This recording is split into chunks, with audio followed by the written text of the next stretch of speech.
Pregnancy में एक बहुत बड़ा कॉम्प्लिकेशन है खुजली होना। तो क्या ये खुजली नॉर्मल है या ये एक सीरियस कंडीशन है, आज इसी के बारे में बात करेंगे। I am doctor Kanchan Malik, obstetrician and gynaecologist, Mangalam hospital, Meerut. Pregnancy में खुजली दो प्रकार की होती है। एक तो फिजियोलॉजिकल, जिसमें कि स्किन की स्ट्रेचिंग की वजह से खुजली होती है, तो उसमें एक स्क्रैचिंग की फीलिंग होती है जो कि ख़त्म हो जाती है आपके मॉइस्चराइज़र लगाने से या कोई भी लोशंस लगाने से ये कम हो जाती है।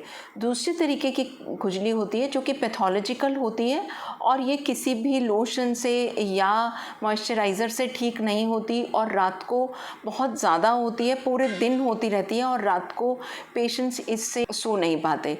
तो कभी भी इस तरीके की अगर खुजली हो जो कि आपके सोल्स में, पाम्स में और बहुत चुभने वाली एक खुजली हो, तो ये एक अलार्मिंग कंडीशन है और आपको तुरंत अपने डॉक्टर से मिलना चाहिए। तो इस तरीके की खुजली क्यों होती है, इसके बारे में जानते हैं। नॉर्मल कंडीशंस में आपका लिवर एक एसिड बनाता है जिसे बाइल कहते हैं। ये बाइल गॉल ब्लैडर के थ्रू इंटेस्टाइन में जाता है और आपके फैट को डाइजेस्ट करने में हेल्प करता है। पर प्रेगनेंसी में कुछ हार्मोन्स बढ़ जाते हैं जिन्हें ईस्ट्रोजन और प्रोजेस्टेरॉन कहते हैं, उसकी वजह से बाइल का स्टेसिस हो जाता है। स्टेसिस का मतलब है कि बाइल इंटेस्टाइन में नहीं जा पाता और वहीं पर रुक जाता है, इसीलिए इसको कोलिस्टेसिस ऑफ प्रेगनेंसी कहते हैं। कोली मीन बाइल, स्टेसिस का मतलब रुक जाना और प्रेगनेंसी में तो ऑब्स्टेट्रिक कोलिस्टेसिस इसको बोला जाता है और ये एक सीरियस कंडीशन है। आपको ये लगता होगा कि खुजली तो है, बट नहीं, खुजली इस तरीके की होना एक बहुत सीरियस कंडीशन है, क्योंकि बाइल जो है जब वो इंटेस्टाइन में नहीं गया, अपनी डेस्टिनी पे नहीं गया और ब्लड में मिल गया। बाइल एक थिक पदार्थ होता है,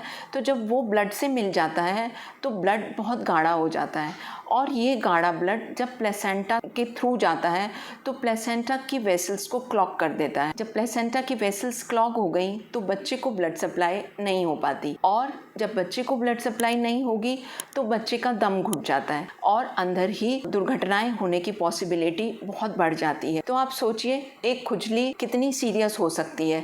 तो कभी भी आपको इस तरीके की अगर खुजली हो तो आपको तुरंत डॉक्टर के पास जाना चाहिए।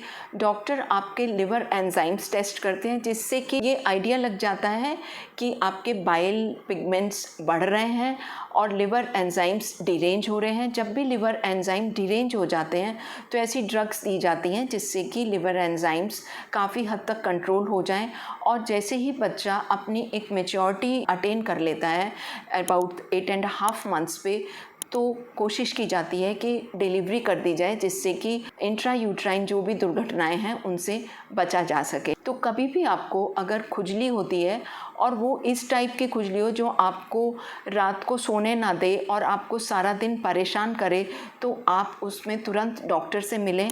ये एक अलार्मिंग कंडीशन है, इसको नॉर्मल ना लें और प्रेगनेंसी में sensible रहें। Wishing you a enjoyable and sensible pregnancy and always trust your doctor and consult your doctor. Thank you very much.